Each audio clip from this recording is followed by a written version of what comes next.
Hello all, ఈరోజు మనము డాబా స్టైల్లో బెండకాయ మసాలా చేసుకున్నాము. ఫస్ట్ అయితే బెండకాయ నీట్గా ఇలా కడిగేసి ఇలా ముక్కలు చేసుకొని పెట్టుకోవాలి. దానికి 2 ఆనియన్స్, కొత్తిమీర, పచ్చిమిరపకాయలు, కరివేపాకు, ఇవి 2 పెద్ద టమోటాస్ అండి. ఇవి టమాటో ప్యూరీ చేసుకోవాలి పచ్చిది. అండ్ 1/2 కప్పు కర్డ్ ఇలా మెత్తగా చేసుకొని గడ్డలు అయిపోకుండా లిక్విడ్గా చేసుకొని పెట్టుకోవాలి.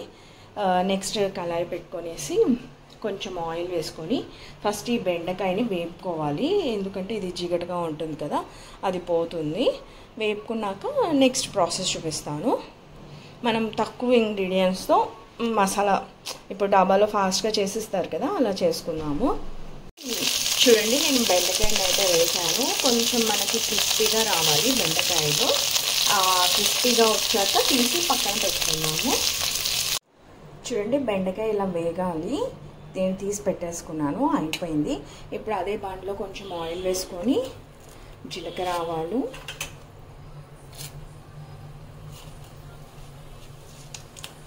ఒక ఎండుమిర్చి,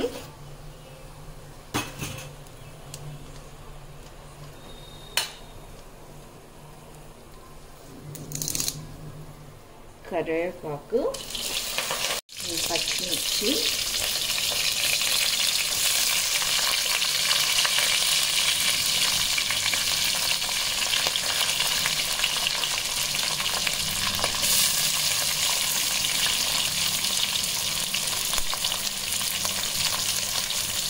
and onion.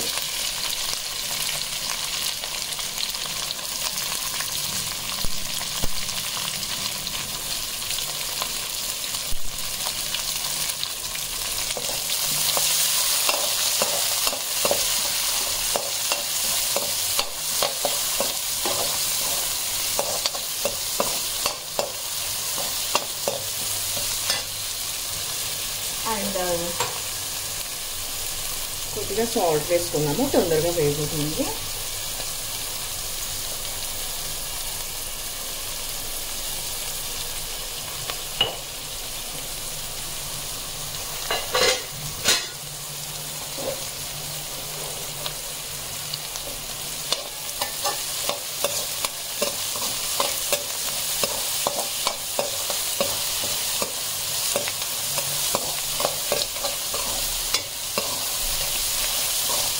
కొంచెం ఇది వేగాక ఒక 1 స్పూన్, 1/2 స్పూన్ అంతా గార్లిక్ పేస్ట్ వేసుకున్నాము, అల్లం వెల్లుల్లిపాయ పేస్ట్. చూడండి, కొంచెం ఆనియన్స్ వేగాయి. ఇప్పుడు నేను ఒక 1 స్పూన్ అల్లం వెల్లుల్లిపాయ పేస్ట్ వేసాను. ఇది కొంచెం పచ్చి స్మెల్ పోయే వరకు వేసుకోవాలి. అంతలోపల మనం టమాటోస్ చేసుకున్నాం కదా, ప్యూరీ చేసుకోవాలి.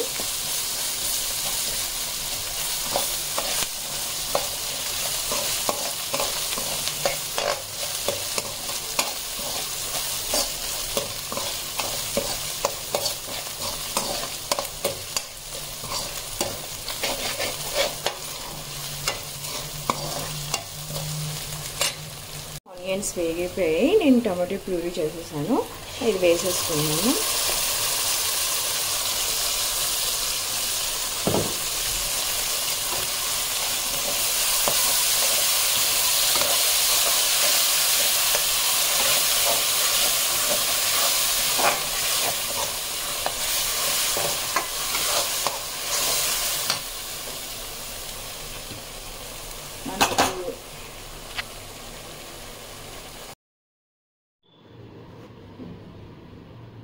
ఇప్పుడు కొంచెం పసుపు అండ్ కారం మనం తినేదాన్ని బట్టండి. నేనైతే చిన్న స్పూన్తో 2.5 స్పూన్స్ వేసాను. అది కొంచెం బాగా వేగాలి. వేగాక మనం కర్డ్ యాడ్ చేసుకుందాము. సాల్ట్ కూడా ఇందాక నేను కొద్దిగా వేసుకున్నాను, మళ్ళీ కొంచెం వేసుకున్నాను. చూసి వేసుకోండి. సాల్ట్, కారం అనేది ఆప్షనల్, మీ ఇష్టం, మీరు తినే దాన్ని బట్టి ఉంటుంది.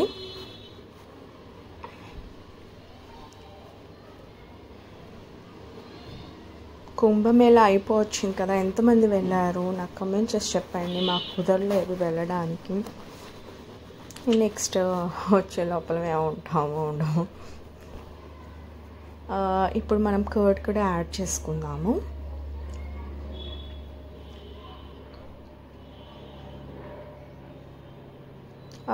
మిగిలిపోయిన దాంట్లో కొంచెం వాటర్ వేసుకొని, మనకి వాటర్ అన్నంలోకి కావాలి కాబట్టి కొంచెం వాటర్ వేసుకుంటే గ్రేవీ బాగా వస్తుంది. ఇది కర్డ్ వేసుకున్నాక బాగా కలుపుకోవాలి దాన్ని, అంటే ఆ పెరుగు లంప్స్ లేకోకుండా మంచిగా నీట్గా కలుపుకుంటే గ్రేవీ అంతా బాగా సెట్ అయిపోతుంది.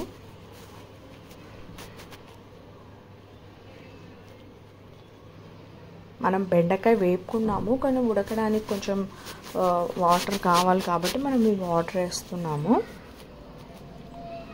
ఆయిల్ బయట వచ్చే వరకు మనము ఫ్రై చేసుకోవాలండి పెరుగుని. అసలు తక్కువ గరం మసాలా ఇవన్నీ లేకోకుండా చాలా బాగుంది కర్రీ. నేను పర్సనల్గా తిన్నాను కాబట్టి చెప్తున్నాను.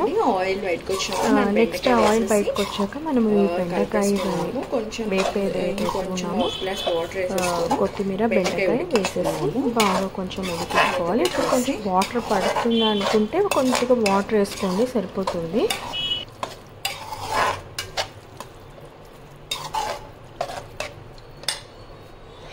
చూడండి ఇది ఉడుకుతుంది. ఇప్పుడు మనం ఈ స్టేజ్లో కొంచెం ధనియాల పొడి వేసుకోవాలి, ఒక 1 స్పూన్ 1.5 స్పూన్.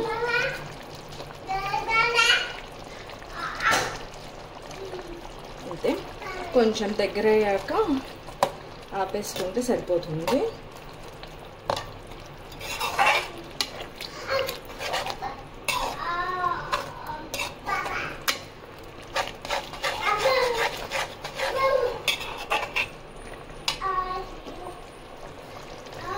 ఆయిల్ బయటకు వచ్చింది, అయిపోయింది బెండకాయ మసాలా. చాలా తక్కువ ఇంగ్రీడియంట్స్తో మనం కర్రీ చేసుకోవచ్చు. అయితే ఇంకా స్టవ్ కట్టేసుకోవచ్చు.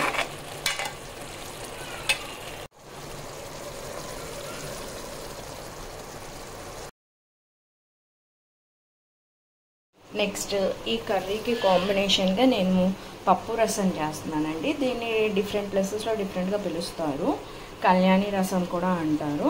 దానికి ఫస్ట్ అయితే ఒక 1/2 ఆనియన్, ఒక పచ్చిమిర్చి, కొత్తిమీర, కరివేపాకు, 2 టమోటాస్ ఇలా సన్నగా కట్ చేసుకోవాలి. చింతపండు గుజ్జు తీసి పెట్టుకోవాలి. ఒక 1/2 గ్లాస్ కందిపప్పు ఉడకపెట్టుకోవాలండి. ఉడకపెట్టుకొని ఇలా మెత్తగా చేసుకోవాలి. అండ్ ఇందులోకి మనము ఒక 10 గార్లిక్, కొన్ని మిరియాలు వేసేసి కచ్చాపచ్చాగా దంచుకోవాలి. నెక్స్ట్ ప్రాసెస్ చూపిస్తాను. ఇదండి, కళాయి పెట్టుకొని ఆయిల్ వేసుకొని ఫస్ట్ అయితే పోపు వేసేసుకోవాలి. కొద్దిగా జీలకర్ర, ఆవాలు, ఎండుమిర్చి అండ్ ఇంగువ,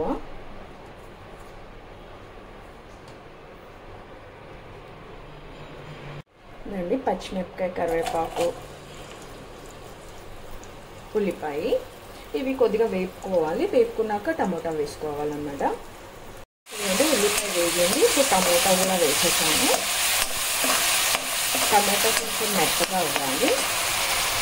ఈ స్టేజ్లో మనం కొంచెం సాల్ట్ వేసుకున్నాము.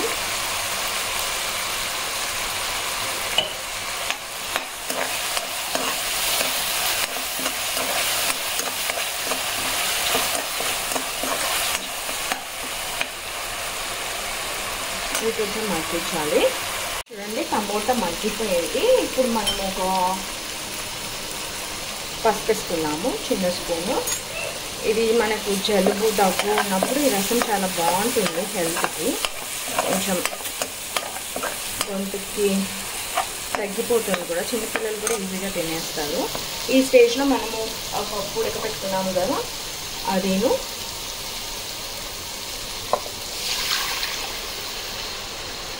చింతపండు రసం కూడా వేసేయాలి. వేసేసి ఉడకపెట్టుకోవాలి బాగా. ఈ స్టేజ్లో మనం బాగా ఉడుకుతుంది కదా, మనము ఈ గార్లిక్, మిరియాలతో కచ్చపచ్చ దంచుకున్నది వేసుకోవాలి. అండ్ కొత్తిమీర, ఒక 5 మినిట్స్ సాల్ట్ చూసుకోవాలి. ఇది మంచిగా ఈ గార్లిక్ పెప్పర్ రసానికి బాగా అంటుకునేలాగా ఒక 5 మినిట్స్ బాయిల్ చేసుకొని ఆపేసుకుందాము, అంతే.